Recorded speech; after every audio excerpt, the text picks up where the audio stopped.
বেশিরভাগ জালেমদের বাড়ির নিচে আপনি আয়না ঘর পাবেন, টর্চার সেল পাবেন। আমার কুষ্টিয়ার হানিফের বাড়ি, ওখান থেকে জুলুমের সবগুলো সাপ্লাই আসতো। কি করে কার জমি দখল হবে, কাকে সকালে মামলা দেওয়া হবে, কাকে মিথ্যা সাক্ষী দেওয়া হবে, সব ওখান থেকে দুর্বিসন্ধি করতো। আর সকালবেলা ওগুলো সব প্র্যাকটিক্যাল কাজ করে বেড়াতো। আল্লাহ বলেন ওই জালেমদের জুলুমের জায়গাগুলো আমি আল্লাহ পরিত্যক্ত করে দিয়েছি। এই জন্য অনেকে এখন আওয়াজ তুলেছে ধানমন্ডির এই জায়গাটা যেহেতু আসল জায়গা, এখান থেকে সারা দেশে জুলুমের সাপ্লাই হতো। আর নতুন করে যেহেতু আয়না ঘরের খোঁজও পাওয়া গেছে, কি হইতো বলেন তো আপনি যদি টিকে থাকতো জালেম। এই জন্য দল মত নির্বিশেষে দেশের সবাই এখন আওয়াজ তুলছে এই বাড়িটা যেন সামনে হয় কোনো মন্দির বানানো হয়। কেউ কেউ বলছে না মসজিদ বানান, অধিকাংশ মানুষ বলে না মন্দির মসজিদ বানানো যাবে না, টয়লেট বানিয়ে দেন। আমার মনে হয় এটাই দরকার। কারণ আবু সাহেলের বাড়ি যদি টয়লেট হতে পারে সে মরে যাওয়ার পর, তাহলে পৃথিবীর জালেমদের বাড়ি কেন টয়লেট হবে না? আবু সাহেলের বাড়ি ইন্টারন্যাশনাল টয়লেট, আর এটা বানান আপনি জাতীয় টয়লেট। বাংলাদেশের বিভিন্ন মানুষ ওই জাদুঘর দেখতে যাবে, যে দেখবে আয়রে আল্লাহ এখান থেকে জুলুম হতো, এখান থেকেই মানুষ কিভাবে হত্যা করা হবে সেই পরামর্শ আসতো। তাহলে আমাদের শিক্ষা আয়াত থেকে ইউনিয়ন থেকে সংসদ পর্যন্ত জালেমদের লোক সব সাজানো ছিল। কথা বলেন না কেন? তাও একেবারে স্তরে স্তরে স্তরে। জালেমদের এত কিছু যদি আল্লাহ সব ধ্বংস করে দিতে পারেন, আগামীতে যারা চেয়ারে বসবেন তারাও যদি জুলুম করেন জনগণের উপরে, আল্লাহর কসম 5 বছর পরে আপনার বাড়িও শ্মশান হয়ে যাবে। এই জন্য সাবধান হব আমরা। যারাই সামনে আসবেন তারা যেন জনগণের সেবক হয়, শাসক না হয়ে। কি কথা বলছেন এখন? যারা এই স্লোগান দিয়ে কাজ করতে পারবে যে আমরা সামনে আসলে শাসক হব না সেবক হব, তাদেরকে দেওয়া লাগবে। আর যারা এখনই শাসক হওয়ার পায়তারা করছেন সেবক না হয়ে, সেবক হলে কোনো মানুষ চাঁদাবাজি করে? বলেন। জেলখানায় 3টা বছর দেখতাম যারা সেবক, তারা কত সুন্দর ব্যবহার করতো। এসে সেবকতে সেবকই, তারা সেবা করে, এই জন্য তাদের নাম সেবক দেওয়া হয়। মহিলা কারাগারে যারা সেবিকা, আর আমাদের পুরুষ কারাগারে এরা সেবক। হাসপাতালে যারা সেবা সেবিকা দেখবেন যারা নার্স, এই কথা বলেন না কেন? এরা খেদমত করে, সেবা করে, এই জন্যই সেবক সেবিকা নামই হয়ে গেছে। এই দেশের দায়িত্ব এখন একদল নিতে চাচ্ছে, যারা বলছে আমরা শাসক হব না সেবক হব। আছে না? কিন্তু কিছু মানুষ দেখছে না সেবক না, ওরা অলরেডি হায়নার মতো আচরণ আরম্ভ করে দিয়েছে। তারা থামবেন, তারা থামবেন। আপনি কায়কোবাদের বক্তব্য আমি ভিডিও 5 মিনিট একাধারে শুনেছি। লোকটা পাগল হয়ে গেছে। প্রবাস জীবনে থাকা কি কষ্ট এই লোকটা জানে। সর্বোচ্চ যিনি আছেন আপনাদের দলের তারেক জিয়া পর্যন্ত জানে যে প্রবাসে থাকা কি ঝামেলা।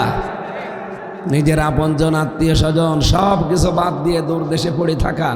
হজে যে মাত্র কয়দিন থাকি তাই আমার মন ঠিকতে চায় না। কয়দিন আগে মালয়েশিয়া মাত্র 10 দিন, তাই মন কত শক্ত করে বেঁধে রাখলাম।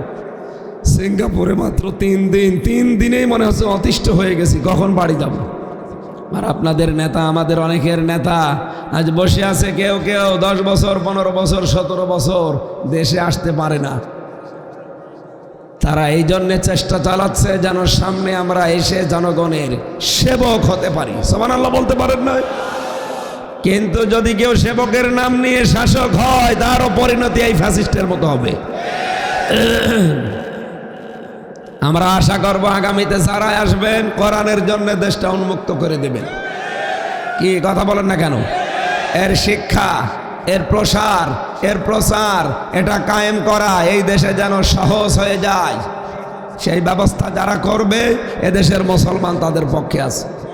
শুধু মুসলমান না, অন্য জাতির লোকেরা কয়দিন আগে গাইবান্ধা এক হিন্দু পুরোহিত ঠাকুর সে বক্তব্য দিচ্ছিল যে এই দেশে যদি কোরআনের বিধান কায়েম হয় সবচাইতে বেশি নিরাপদে থাকবো আমরা সংখ্যালঘু যারা তারা। এই জন্য আমার মনে হয় ঝড় যখন উঠে পড়েছে এ কোরআন এবার সংসদে যাবেই যাবে ইনশাআল্লাহ। আমরা চাই ৩০০ জন এমপির ভেতরে অন্তত ১৫১ জন যেন কোরআন বুকে নিয়ে যেতে পারে।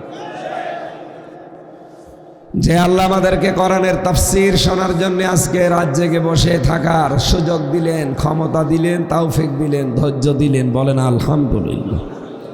জবান খুলে বলেন আলহামদুলিল্লাহ। দরুদ সালাম পাঠ করার মাধ্যমে আজকের আলোচনার বিষয়, এই এদিকে তাকান, সূরা তাহার ৭৪ নাম্বার ৭৫ নাম্বার দুইটা আয়াত পড়েছি, একটা জান্নাত একটা জাহান্নাম, দুই কেন্দ্রিক। আমরা দেখব আসলে আমরা কোন দিকে আছি। কিছু ভ্রান্ত ধারণা আজকে নিরসন হবে ইনশাআল্লাহ, আপনারা বোঝার চেষ্টা করবেন। সূরা তাহা কোন সূরা?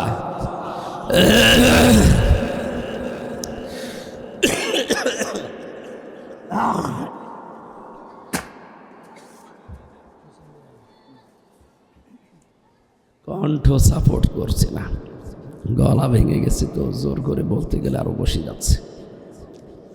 অল্প দেবেন, একেবারে এক ঢোক। চিনি মিশানো না? চিনি মিশানো এর ভেতরে? চিনি দিলে গলা বসে যাবে।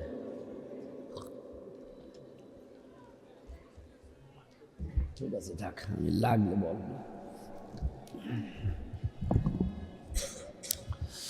আমার ভাইরা, পরা কোরআন শরীফের ভেতরে বিশ্ব নবীকে ৯৯টা নাম দিয়ে আল্লাহ ডাক দিয়েছেন। তার প্রধান নাম ৭টা।